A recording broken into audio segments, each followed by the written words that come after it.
Sandiwaraka selama ini. Ada lagu tuh, judulnya itu katanya. Banyak orang hidup itu penuh dengan sandiwara. Stand by. 3, 2, 1, action.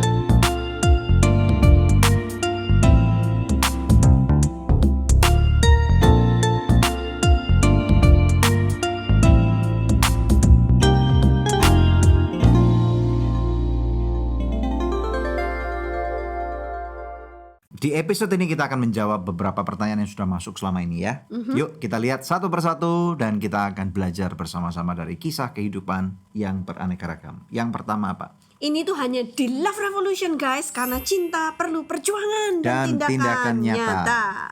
Pertanyaan yang pertama, saya ada masalah rumah tangga dengan suami saya. Sudah beberapa tahun ini suami selingkuh dengan beberapa wanita. Bahkan salah satunya selingkuhannya itu adalah kakak ipar saya sendiri. Wow. Apa yang harus saya lakukan? Ya, ketika sebuah perselingkuhan terjadi, itu harus dicari penyebabnya, akar masalahnya, gitu kan.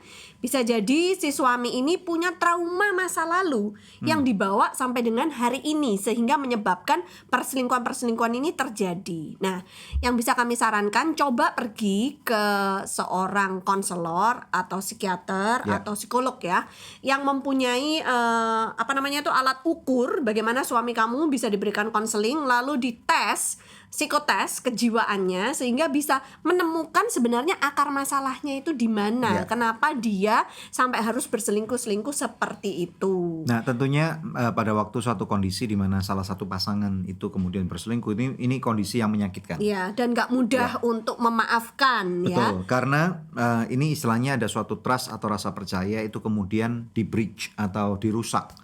Nah, tentunya ini perlu kebesaran hati untuk tentunya istilahnya kan pasti ada fase nih ya, fase di mana denial, nggak mungkin lah suamiku nggak mungkin selingkuh misalnya, atau istriku nggak mungkin selingkuh. Kemudian yang kedua adalah menerima kenyataan, dan ini adalah fase di mana grafik itu akan down banget, perasaan hancur. Tapi kemudian tentunya hal ini harus disikapi dengan jangan mengunci diri. Nah, miliki komunitas yang sehat untuk bisa istilahnya membawa orang yang menjadi korban ini kemudian istilahnya bisa melihat ke depan. Ingat tentang tentunya hal-hal yang baik, hal-hal yang mulia, hal-hal yang perlu istilahnya patut didengar gitu ya. Dan kemudian tentu kalau misalnya punya anak-anak, ingat bahwa anak-anak juga perlu harus diperjuangkan, masa depan mereka masih panjang. Sehingga keputusan apapun yang diambil tentunya ini akan membuat dampak-dampak yang ada.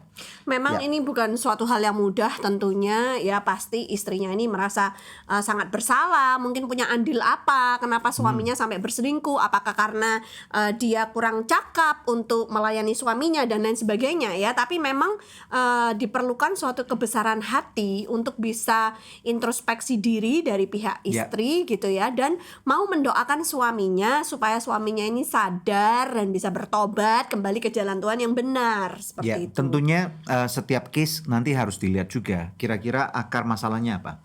Karena yang muncul di permukaan itu adalah symptoms-nya atau apa ya, dampak daripada suatu akar ini. Seperti sebuah gunung es ya Daniel ya. Kalau akarnya bisa diketahui maka akan lebih mudah untuk ditindaklanjuti bagaimana supaya keluarga ini bisa mengalami pemulihan yang sebenar-benarnya. Ya. Seperti sebuah gunung es itu biasanya kita cuma melihat apa yang ada di atas permukaan air, tapi itu cuma tipnya saja, sedangkan bawahnya tuh bongkahnya gede banget.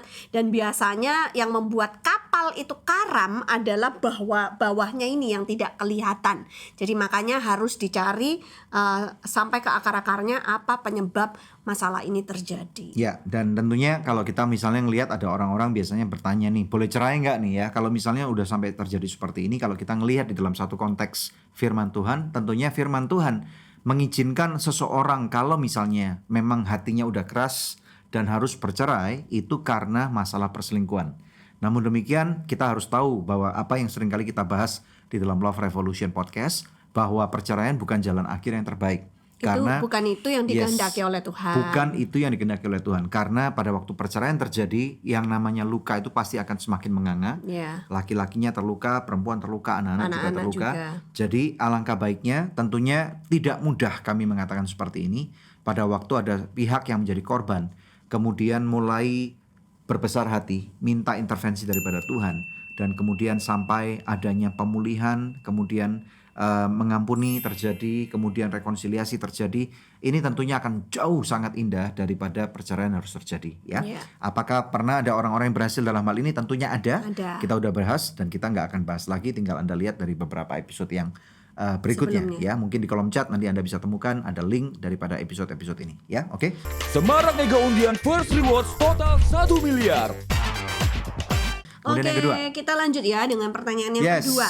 alright. Apa yang harus kulakukan ketika seorang pemuka agama selingkuh dengan muridnya? Wow, ini kacau banget. Kalau seorang pemuka agama itu sampai selingkuh dengan muridnya, ini berarti seorang pemuka agama yang tidak tahu diri. Ya, apalagi kalau misalnya muridnya itu adalah, misalnya saya asumsikan pemuka agamanya adalah seorang laki-laki, muridnya adalah seorang perempuan. Ini keterlaluan banget, apalagi kalau si perempuan udah menikah. Bahwa ternyata dari rasa percaya lagi-lagi yang kita katakan nih, ada satu trust dari keluarga daripada pemuka daripada jemaatnya Muridnya. itu atau muridnya itu, kemudian istilahnya sampai dilanggar, dan tentunya ini sangat melukai sekali, ya. Dan saya nggak tahu apakah ini bisa diselesaikan secara kekeluargaan atau tidak. Nah, kalau memang tidak bisa diselesaikan secara kekeluargaan, ya harus istilahnya, kalau di dalam konteks firman Tuhan, kalau ada masalah 4 mata diselesaikan. Kalau 4 mata tidak bisa selesai, kemudian harus Bawa membawa saksi. saksi, ya, misalnya 8 mata, 2-3 orang atau lebih banyak lagi. Kalau memang tidak bisa, harus dibuka kepada publik supaya lebih banyak orang tahu tentang apa yang terjadi di sini. Iya, iya. Sehingga mungkin pemuka agamanya harus membuat pernyataan publik, minta maaf, kemudian harus turun daripada jabatan karena apa yang dilakukan tentunya tidak bisa ditolerir. Iya, karena Ya. itu kan sebagai pemuka agama tentunya posisi dia itu sangat tinggi dan Yes. dipercaya banyak orang gitu kan, terutama murid-muridnya, sehingga ini istilahnya seperti dia memanfaatkan posisi dia yang tinggi Yes. itu untuk memanipulasi muridnya supaya mau melayani dia secara seksual. Nah, itu Yes. tidak boleh, itu dilarang. Yes, dan itu tentunya memanipulasi yang dengan cara yang nggak benar lah. Kalau misalnya korbannya adalah di bawah umur, ini berarti masuk dalam ranah pedofile. Ya, tentunya ada banyak hal. Saya rasa ada cukup banyak contoh-contoh yang tidak baik. Hal ini yang pernah terjadi khususnya di Indonesia, dan orang-orang pelaku ini sekarang sudah ada di dalam penjara. Iya, itu harus Ya. diselesaikan secara hukum. Betul. Ya, karena itu sudah melanggar hukum. Tapi tentunya kita tidak bisa menutup kemungkinan bahwa kalau kita mengenal pemuka agama yang seperti itu, kita bisa datang untuk menegur dia, ya Iya. kan? Sebagai saudara seiman, atau kalau memang tidak bisa ditegur, ya kita doakan dari jauh supaya dia bertobat, supaya dia bisa kembali ke jalan Tuhan yang benar. Ya, tetapi yang tadi saya katakan, untuk mengekspos perilaku orang yang dalam tanda kutip hatinya busuk seperti ini, memang harus diekspos loh. Maksudnya kita nggak bisa tutup-tutupin supaya tidak lagi ada korban-korban yang berjatuhan. berikutnya, Apapun alasannya, ini adalah suatu Iya. tindakan yang salah. Dan tentunya sebagai pemuka agama, orang ini harus menyadari bahwa tingkah laku dia itu membawa satu konsekuensi yang tidak baik. Jadi makanya pesan kami adalah untuk kita mempercayai diri kita, entah istri kita atau suami kita atau anak kita, terhadap para pemuka agama. Kita harus kenali dulu orangnya, dan kita harus tahu jangan sampai ada batasan-batasan yang dilanggar. Ya. Ya, saya yakin ini mungkin aja bermula dari misalnya ada satu jebakan, kalaupun bukan jebakan, misalnya konseling, misalnya dengan dalih konseling laki-laki dengan perempuan dengan lawan berlainan jenis di ruangan yang tertutup, tidak ada saksinya, tidak ada kamera CCTV.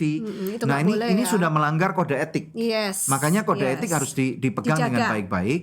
Lawan jenis tidak boleh ada dalam satu ruangan bersamaan dan apalagi Berdua tertutup. aja. Ya, harus ada pihak yang lainnya, atau biarlah misalnya pemuka agama wanita bersama dengan jemaatnya yang wanita, atau sebaliknya, atau suami istri. Nah, lebih baik seperti itu, sehingga istilahnya dari awal kita harus mulai mawas diri bagaimana supaya diri kita tidak terjebak oleh predator-predator seperti ini. Ya, Ya, ya. oke? Oke, right. Oke, kita lanjut ya dengan pertanyaan berikutnya. Saya dari Sulawesi Utara, mau sharing dan mau tahu pendapat dari kakak. Saya mempunyai masalah keluarga. Mama dan papa saya sekarang sudah tidak serumah lagi. Bisa dibilang saya broken home. Wow. Mama saya selingkuh, alasannya ekonomi. Kenal dengan selingkuhannya di media sosial karena mama baru punya smartphone. Wow. Untuk alasan ekonomi tidak masuk akal karena papa saya juga ngasih duit sama mama. Sampai sekarang saya sudah tidak berkomunikasi sama mama. Beberapa bulan yang lalu mama saya masih menghubungi saya, tapi sakitnya hati saya tidak bisa merespon. Menurut kakak saya harus gimana? Apakah salah saya membenci mama yang telah meninggalkan saya dan papa demi laki-laki lain? Wow. Ini Kok ironis berat ya. ini pertanyaannya. Ini ironis ya. Jadi ini kenyataan yang ada dalam kehidupan sehari-hari, bahwa berhati-hati dengan media sosial, terutama pada waktu kita tidak fasih terhadap media sosial, kemudian tiba-tiba ada satu dimensi baru di dalam kehidupan yang selama ini kita nggak pernah tahu, dan kemudian tiba-tiba terbuka bleng gitu ya. Ada teman-teman lama muncul, kemudian ada orang-orang baru yang muncul, dan diantara orang-orang baru ini kemudian ngajak kita kenalan, ya. Kemudian beberapa cowok-cowok yang ganteng, cogan-cogan gitu ya, atau misalnya atau yang cewek-cewek, kelihatannya ganteng di ya bisa di juga, fotonya, karena bisa belum juga tentu ada, dia. yes, ada profil-profil yang dicuri gitu ya. Hai. Berhati-hati mungkin cewek-cewek yang kelihatannya cantik gitu, atau orang-orang cowok-cowok yang misalnya ngajak berkenalan wanita-wanita muda yang naif, atau mungkin dalam hal ini bukan wanita muda nih. Berarti dia Ini udah udah punya mama-mama. mungkin udah umur 35-an ke atas atau 45-an ke atas, yang masih kepincut dengan orang lain nih. Mungkin foto profil daripada laki-laki itu naik mobil bagus. Mungkin foto-fotonya rumahnya keren, pekerjaannya uang di mana-mana, yang Tapi kemudian itu image yang dibangun may not be real betul, gitu ya. itu may not be real, ataupun bahkan kalau itu pun real, apakah kamu benar nih mau ninggalin keluarga kamu demi istilahnya kehidupan yang memang bukan kehidupan kamu, gitu loh. Jadi menurut saya ini adalah salah satu dampak negatif daripada sosial media, dan kita tidak bisa untuk nggak punya sosial media. I think it's hard. Bagaimana mungkin di zaman sekarang kita nggak punya sosial media? So at the end of the day, menurut saya adalah kita harus belajar untuk membatasi diri kita, mengenal sosial media, mengenal dunia 4.0 ini apa, dan supaya kita literate gitu loh ya. Kita menjadi mengerti, menjadi melek, menjadi fasih bagaimana menavigasi kehidupan kita di sekitar dunia 4.0 ini, atau di dalam dunia yang semua serba online dan internet ini. Ya, ini saya ngasih nasihat dalam ininya dulu. Nah, kamu silakan. Tapi sekarang kalau dalam konteks anaknya sekarang Yes. ya kan, tentunya anaknya merasa sakit hati karena mamanya meninggalkan papanya dan meninggalkan dia, meninggalkan rumah Ya. untuk pergi berselingkuh gitu ya. Nah, memang nggak mudah menjadi anak yang demikian, tapi bagaimanapun juga karena posisi kita adalah anak dan itu adalah orang tua ya kan, itu adalah mama yang melahirkan kita. Jadi sejelek-jeleknya mama tetap mama loh. Ya. Susah lah ya, tapi maksudnya like I said tadi, itu ada fase denial. Kok mamaku kayak gitu? Nggak mungkin mamaku kayak gitu. Kemudian fase misalnya menyadari realita yang sudah terjadi, down, dan dari inilah kemudian diperlukan kebenaran berupa kebenaran firman Tuhan. Teman-teman yang positif untuk bisa kick in, memberitahukan bahwa ayo mengampuni. Ya, Misalnya jadi seperti itu. harus bisa bangkit kembali ya kan. Yes. Jangan sampai maksudnya terus kita ngutuk-ngutukin mama kita, karena nggak boleh itu Nggak ya boleh. dalam firman Nggak Tuhan boleh, gitu. apapun yang terjadi. Sejelek-jeleknya mama kita tetap dia adalah yang melahirkan kita. Jadi Yes. nggak ada istilahnya bekas mama atau mantan mama gitu Ya, kan ya. ya. Jadi bagaimanapun juga dalam firman Tuhan diajarkan anak-anak untuk menghormati orang tuanya gitu kan ya. Jadi walaupun dalam beberapa case ini orang tua tidak layak untuk mendapatkan hormat. Ya. Yes. Jadi kita melakukan menghormati orang tua bukan karena mereka baik, bukan karena mereka layak untuk dihormati, tapi karena kita mau nurut dengan apa yang menjadi firman Tuhan. Yes, gitu. mungkin ada beda antara honor and respect ya. Karena maksudnya dalam bahasa Indonesia ini agak rancu, tetapi dalam bahasa Inggris respect itu earn, honor is given. Nah, jadi honor itu adalah pada waktu dia sebagai orang tua. Karena posisi yang Yes. lebih tinggi, kita harus menghormati kita dia. belajar untuk menghargai, menghormati dia, maksud saya honor ya, tetapi kemudian respect untuk menghargai ini adalah Beda lagi. pada saat yang bersamaan, at the same time now, mungkin pada saat ini sekarang hilang nih. Karena tingkah laku daripada mama atau papa atau Yang orang tidak tua menjadi cermin yang tidak baik. bisa menjadi cermin yang baik, Iya. tetapi malah merusak hubungan keluarga yang Iya. ada. Jadi respectnya hilang. Tetapi yang namanya honor nggak boleh hilang. Ya, jadi Ya. belajar untuk mengampuni meskipun mama seperti itu dan doakan dia. Yes. Karena kita percaya doa orang benar bila dengan yakin didoakan Yes. sangat besar kuasanya. Besar kuasanya. Apa yang tidak mungkin bagi manusia itu semuanya mungkin bagi Tuhan ya. Jadi tetap berdoa dan bersabar dan menunggu mama pulang. Ya, oke, berikutnya silakan. Berikutnya, tolong beri saran. Ada suami suruh istrinya kerja untuk bantu cari nafkah. Setelah istri kerja, istrinya jadi lelah ketika pulang kerja. Dalam hal melayani suaminya jadi berkurang. Akhirnya suaminya selingkuh dengan teman sekantornya. Wah, ini suami Menurut tak saya enak sendiri ini nggak namanya. tahu diri ya. Betul nggak? Ya iyalah. Ya, jadi Gimana? menurut saya ini memang nggak tahu diri. Nah, cuman gini, disclaimer dulu. Kita tahu bahwa dalam setiap masalah selalu ada dua koin nih, dua Ya. mata koin. Nah, apa yang dibacakan dari pertanyaan-pertanyaan ini adalah satu sisi koin, tetapi pada saat yang bersamaan kita belum tahu sisi koin satunya. Nah, in spite of, walaupun kita belum tahu, kalau misalnya seorang istri harus bekerja dan kemudian dia tidak bisa melayani suaminya seperti dulu, ya kayaknya Ya perlu dimaklumi gitu kan ya. perlu pengertian, dan tentunya tidak ada alasan untuk seorang suami berselingkuh. Iya, itu tidak bisa Ya. dijadikan alasan untuk seorang suami selingkuh gitu. Nah, intinya kan gini, contoh nih ya. Misalnya kalau misalnya kita lagi jalan-jalan ke mall, kita nggak punya jam tangan bagus yang harganya ratusan juta. Kemudian pada waktu misalnya di mall itu, di toko itu kosong, nggak ada yang jaga satupun, dan kemudian lemarinya kebuka. Bukan alasan untuk kita mencuri. Yes. Nah, kalau kita misalnya ambil, nah kalau misalnya ditangkap polisi, kita nggak bisa ngomong bahwa, wah, saya kilaf, bahwa itu nggak ada yang jaga, lemari kebuka, dan kemudian ada kesempatan saya ambil. Nah, apapun yang terjadi, the moment kamu pegang tangan kamu di jam yang ratusan juta itu, ataupun yang harganya 10.000 dan itu bukan punya kamu, berarti kamu sudah melanggar hukum. Mencuri. Berarti ya. kamu tidak bisa mengendalikan diri kamu. Nah, di dalam kehidupan ini, life is making a choice, berarti kita harus tahu ada konsekuensi kehidupan. Nah, pada waktu kamu mengambil jam itu yang bukan hak milik kamu, atau kamu menyelingkuhi istri kamu atau suami kamu, atau kamu melakukan tindakan di luar ranah normal ini yang wajar dalam hubungan suami istri, maka kamu sudah salah. Iya. Nah, itu yang terjadi. Itu kalau menurut saya nggak adil buat istrinya juga. Yes. Karena awalnya istrinya bisa melayani suaminya dengan baik gitu kan, tapi suaminya menuntut dia untuk bekerja. Ya. Nah, akhirnya dia pulang kerja capek gitu kan. Nah, suami-suami yang ingin dilayani sepenuhnya oleh istrinya dengan baik, ya tolonglah jangan suruh istrimu kerja kalau gitu, ya kan. Nah, kamu yang harus meningkatkan dirimu, meningkatkan performamu sehingga bisa menghasilkan nafkah yang lebih banyak, Yes, yang mencukupi setuju untuk keluarga sekali. ini, sehingga istrimu tidak perlu berlelah-lelah untuk bekerja. Ya, nah Jadi, saran kami gini. Jadi tentunya kalian berdua kalau memang itu sudah terjadi, ayo seek reconciliation atau mencari rekonsiliasi.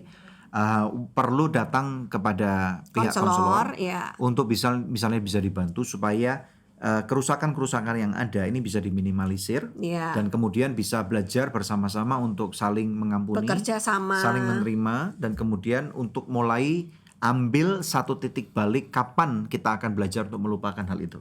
Ya, jadi tentunya kalau kita belajar tentang hal ini, kalau ada pemulihan itu akan indah banget sekali lagi, ya. Dan nanti juga bisa belajar bagaimana caranya bekerja sama, menemukan jalan keluar yang terbaik, ya Ya. kan? Apakah istri masih perlu kerja atau enggak, gitu kan? Itu bikin janjiannya, bikin klausul-klausulnya supaya tidak ada satu pihak yang semena-mena, yang mau menang sendiri gitu, Ya, ya. oke. Semarak Mega Undian First Rewards total 1 miliar. Next, berikutnya. Next, Yang kelima. pertanyaan yang kelima. Saya lokasinya di Surabaya, Wow. mau sharing mengenai pernikahan saya yang diambang perceraian. Ya. Saya menikah di bulan Maret 2017. Istri meninggalkan rumah di bulan Februari 2019, jadi 2 tahun kemudian. Sampai sekarang dengan alasan tidak mau tinggal serumah dengan mamaku. Sampai saat ini saya coba untuk rujuk kembali, tapi selalu ditolak olehnya. Katanya udah nggak ada rasa lagi. Ya, nah ini pembelajaran kalau kita lihat dari konteks Alkitab atau Firman Tuhan. Firman Tuhan mengajarkan kepada kita, nomor 1 dulu nih ya, ada beberapa poin yang kita perlu jabarkan. Bahwa kalau seorang laki-laki menikah dengan istrinya, maka mereka wajib untuk meninggalkan rumah orang tuanya. Ya, supaya mereka bisa bersatu dengan suami istri dan kemudian membentuk budaya baru dan bukan budaya orang tuanya. Ini yang pertama. Tetapi yang nomor 2 ada exception atau pengecualian. Ada orang tua yang mana misalnya sudah ditinggal mati oleh pasangan hidupnya, di mana tidak ada anak-anak yang lain. Jadi istilahnya orang tua sebatang kara, ya. Kemudian ada juga orang tua yang misalnya kesehatannya terganggu, misalnya sudah ada yang lumpuh atau misalnya sudah ada yang stroke, yang require special attention. Maka ini adalah satu case-case yang perlu special needs attention, ya. Nah, kalau dalam hal seperti ini tentunya suami istri harus mulai belajar untuk menyadari bahwa orang tua dari suami adalah orang tuaku, orang tua dari istri adalah orang tuaku. Jadi dengan cara seperti itu kita harus cuman istilahnya nggak bisa cuman mau anaknya tapi nggak mau orang tuanya. Iya. Setuju nggak? Setuju. Nah, menurut kamu gimana nih? Ya, jadi memang harus dilihat case by case, by ya. case, yes. Kalau misalkan orang tua dari suami itu masih sehat ya, dan dia masih punya pasangan hidup, Yes. dan punya anak-anak yang lain, nah Yes. itu seharusnya suami ini keluar dari rumah orang tuanya bersatu sama istrinya gitu ya. Setuju Karena sekali. itu untuk membangun hubungan cinta di antara mereka tuh biar kuat dulu gitu ya. Setuju sekali. Tapi kalau seandainya memang ternyata orang tuanya itu sudah sebatang kara dan dia sakit, berarti mau nggak mau memang anak dengan istrinya ini diharapkan untuk bisa take care of mamanya Ya. ini gini ya. Betul. Nah, namun demikian Kalau dalam case ini sudah kalau nggak ada rasa gimana? dalam case ini ya kan, ya saya juga nggak tahu gimana dulu kalian menikahnya. Harusnya kan sebelum menikah udah tahu nih bahwa misalnya suamiku anak satu-satunya, mamanya udah tua dan sakit-sakitan gitu kan. Nah, kalau misalnya kamu keberatan untuk masuk menikah dalam keluarga ini dan tinggal di rumah mama itu dan kemudian harus di-expect untuk menjaga mama yang sakit, ngomong dong dari awal, nggak usah nikah kalau nggak cocok. Betul. Gitu. Atau sebenarnya lebih mudah kalau misalnya uang bukan masalah, ya kamu Panggil bisa cari suster. yang bisa kerja full time untuk Untuk jaga mama itu jaga yang mama dalam yang kondisi yang sakit. mungkin nggak sehat, atau papa yang ada di kursi roda gitu ya, sehingga tidak menjadi beban buat menantunya. Nah, cuman untuk rasa yang sudah nggak terasa lagi ini, bagi kamu yang sudah nggak punya rasa, ya tentunya kamu harus mulai menumbuhkan rasa cinta kembali. Ingat-ingat Ya. dulu gimana waktu jatuh cinta, waktu masa pacaran. Cinta gitu. kamu perlu direvolusi, ya. Yes. Kamu perlu love revolution, karena Yes. dengan cara itulah satu-satunya cara untuk kamu sadar bahwa perceraian bukan kehendak Tuhan, tetapi menikah itu adalah perjanjian darah sekali dan untuk selama-lamanya. Iya. Ya. Aku mau nambahin dikit lagi. Yes, Dalam betul. kasus seandainya ternyata mamanya ini masih punya anak-anak yang lain, Ya. seandainya suaminya ini ternyata punya saudara-saudara yang lain, Yes. nah itu nggak bisa bebannya cuma dititik beratkan pada satu anak saja. Yes. Jadi mama ini kan mama bersama. Misal katakanlah mamanya punya 4 anak, berarti kan ini mama 4 orang anak. Oh iya Jadi dong. anak-anak yang lain juga Jelas. harus mau aplosan untuk Harus saling menjaga peduli. mamanya, harus bergantian diatur jadwalnya bagaimana. Yes. Apakah seminggu mama di rumah anak pertama atau Yes. sebulan, nanti bulan depan di rumah anak Ya. kedua dan seterusnya gitu ya. Kecuali Jadi misalnya dari 4 anak tadi itu satu misalnya keluarga yang mungkin keuangannya jauh lebih baik, sangat kaya misalnya ya, mama bisa atau papa bisa punya kamar tersendiri, bisa dijaga dengan baik, ya kalau memang seperti itu ya nggak perlu pindah-pindah. Nah, atau yang misalnya papa mamanya dalam kondisi sehat secara keuangan, anak-anak harus peduli kepada orang tua. Iya. Pada waktu orang tua udah menjadi usia senja, mereka tidak bisa lagi mendapatkan income atau penghasilan seperti zaman dulu, tetapi kan namanya makan juga harus tetap ada tuh. ya, jadi anak-anak Listrik harus terbayar. memberi kepada orang Yes. tua yang sudah tidak punya pekerjaan gitu ya. Yes.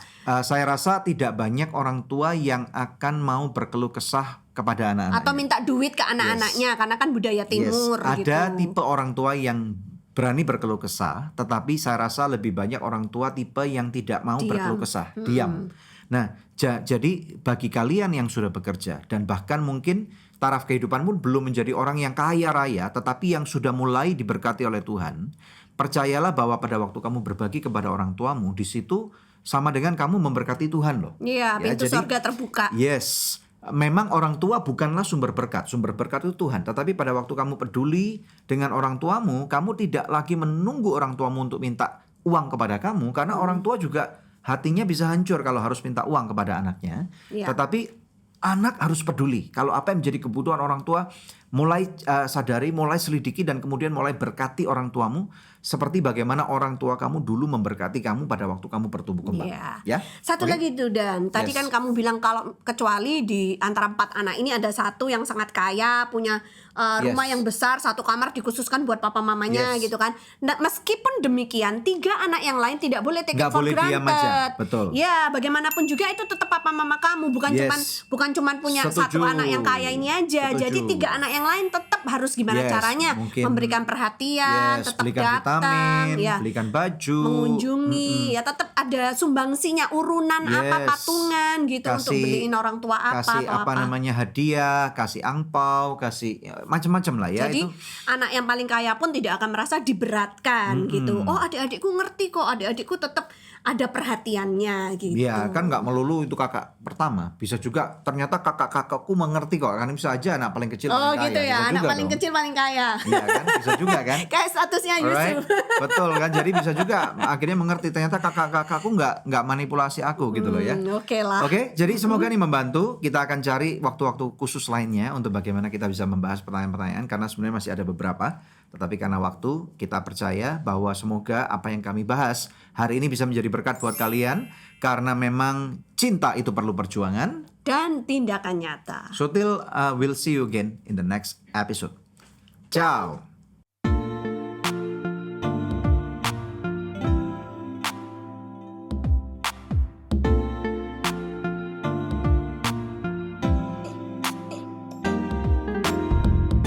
Terima kasih sudah tune in di podcast Love Revolution.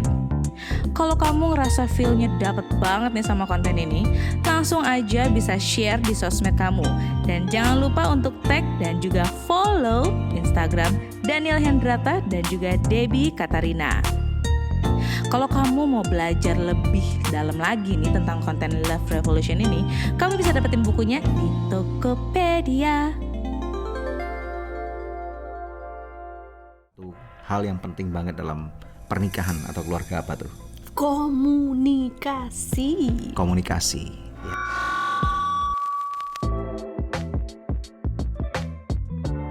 Nah, komunikasi itu menandakan bagaimana cara kita memandang keluarga kita, True. anggota keluarga kita, ya True. kan? Itu bisa ketahuan gitu, apakah sebuah keluarga ini mesra, harmonis atau berantakan, gitu kan ya? Nah, manfaatnya ini bahwa di dalam kehidupan kita sebagai manusia, kita ada satu yaitu jiwa. Di dalam jiwa ini kita perlu 3 hal, yaitu di dalam rumah tangga kita seharusnya tempat untuk kita dicinta. Ini yang pertama. Yang kedua untuk kita diterima. Diterima. Oke? Dan kemudian yang ketiga, ini yang paling penting adalah dihargai. Dihargai. Right. Nah, jadi kalau setiap dari